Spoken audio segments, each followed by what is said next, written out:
You might have heard of the Earth Directorate's frigate. Half the colony's entire military was on that ship. They were returning to Earth when they vanished without a trace. That was 2 years ago. We haven't heard a word from them since. Whatever happened to Earth likely happened to them. Alienígenas. Yes, Akande mentioned as much. Earth hasn't sent us a single message in 3 years. No one knows why. Akande had kept the truth to herself, perhaps with good reason. Can you imagine what would have happened if word got out? We'd have utter pandemonium. I wasn't trying to hide the truth from you, but after all you've done, I owe you an explanation. Yes, I experimented on the Hope's colonists. Each of my experiments ended in catastrophic failure. Each of my subjects died in agony. You are my first and only success. I didn't tell you about the others because I didn't want to burden you. My failures are my own to bear, not yours.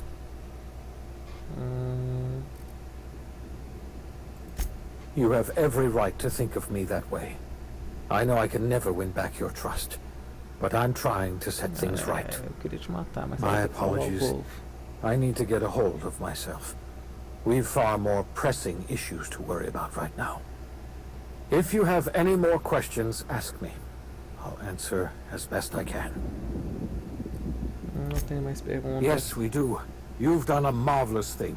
You've succeeded where anyone else would have failed, including me. We must begin the revival process immediately, starting with the Hope's brightest minds. And then we're going to fix this damn colony, one problem at a time. I could use your help. You're the only ally I've got. And not just because you've murdered every potential leader in Halcyon.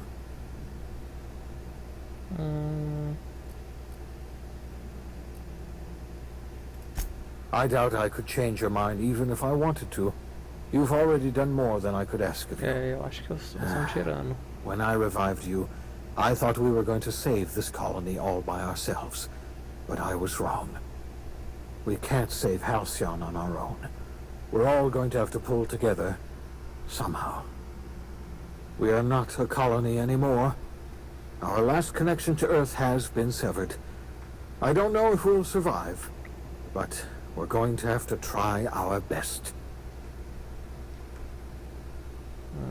Entendi.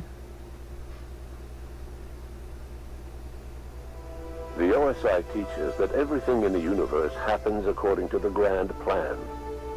But the stranger that arrived in Halcyon was an unplanned variable.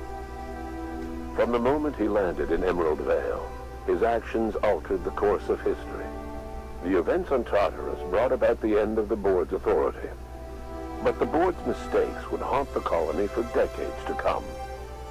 The damage they left behind would require the work of a generation to repair. Dr. Phineas Wells began reviving a handful of the Hope's colonists.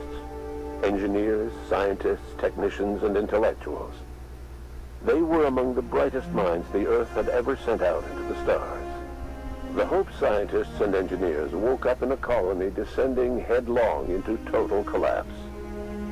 With no way to return to Earth, they had no choice but to band together and devote themselves to the cause of saving Halcyon. The people of Halcyon were nothing if not hardy. In the absence of the board's authority, many of the colony's settlements banded together with a single purpose in mind: survival. Life was especially hard in the years to come. Some towns dissolved by attrition and starvation, but most of them found a way to carry on. In the years to come, Halcyon was forced to reckon with its newfound freedom. The board was gone, and for better or worse, the colony was responsible for its own destiny. Left leaderless, the people of Stellar Bay and Amber Heights were slowly but inevitably picked apart by the wildlife of Monarch. Left unchecked, the war on Monarch consumed both MSI and the Iconoclasts. And when the sulfur cloud settled, only stragglers from both factions remained. Some found their way to Sublight, some to Terra 2. and some lived their final years fighting for food in the wilderness. In the end, only the beasts remained. Without Milia Hagen, Sublight Salvage fell apart. The company fractured, evolving into a series of unregulated criminal gangs, fences, and smugglers. Their facade of legitimacy quickly faded. In time, the Sublight family was forgotten. Over the years, the ruins of Edgewater caused irreversible environmental damage to the landscape of Emerald Vale, owing largely to the presence of toxic compounds in the town's building materials. As for Edgewater's former workers, their remains provided a source of nourishment for the region's fauna, leading to an explosion in the sprat population. The loss of Junlei Tennyson hit the Groundbreaker hard, and even threatened to undercut the ship's independence. Taking up the example of their fallen captain, citizens banded together and rallied anew for the Groundbreaker's autonomy. Junlei was remembered as a folk hero, the spark that ignited a flame, heralding a new age of proud defiance against anyone who would challenge the Groundbreaker's sovereignty. The rediscovery of the Hope and the abandonment of the lifetime employment program forced Byzantium to come to terms with some uncomfortable realities about the state of Halcyon. While Byzantines were reluctant to surrender the luxuries they'd grown accustomed to, the board's diminished authority gave them little choice in the matter. Nearly everyone had to learn to make do with less. Some even had to get jobs. It was a dark time indeed. Before his untimely death, Captain Alex Hawthorne had plans to restore and modify, for combat purposes, a sanitation and maintenance automechanical that he'd found in a state of disrepair in Emerald Vale's scrapyard. That unit remains broken down and forgotten in the unreliable supply closet to this day. Same. As for Dr. Phineas Wells, he spent his remaining years in his orbital lab. Though he was always haunted by the failures of his past, he was determined to make things right by building toward the future. Dr. Wells was able to revive many more scientists and engineers than he first expected, thanks to the additional batch of chemicals you stole from the Ministry. Wells never forgot about the human lives that were lost in acquiring these chemicals. The revival project was hard and painful work, but in the end, despite limited resources, over half the Hope's colonists were successfully revived. Even after Wells passed away, the Hope scientists and engineers worked night and day to pull Halcyon from the brink of collapse. Their efforts continue to this day, which may be reason enough for optimism.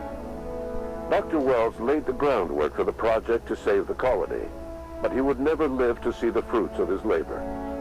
He passed away a few years later. His work was carried on by the scientists and engineers he revived.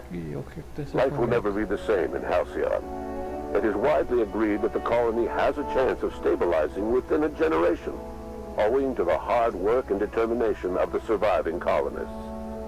Recovery is a distant goal, and the path is long and uncertain.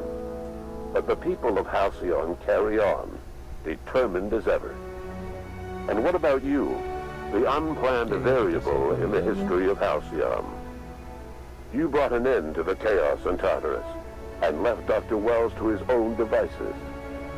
The affairs of the colony never distracted you from living out your own dreams, to captain a ship, to sail the ether, and to earn a reputation as the greatest spacer Halcyon ever had. No one knows what's happened to Earth, and no one knows what the future has in store for Halcyon. All we know for certain is this: the name of the Unreliable and that of its intrepid captain will remain the subject of countless stories for years to come. A sua resposta que você dá. Eu acho que o que define esse finalzinho seu é a resposta que você dá. Eu quero abrir um champanhe e celebrar. Ah, eu vou tomar conta dessa cidade. Ah, eu quero meter o pé. Você fala que não meter o pé, você vai pra longe. Você fala que você quer aquela cidade, você fica na cidade e vira o líder delas. Acho que tem dois finais só, é. valeu a pena. E valeu, falou.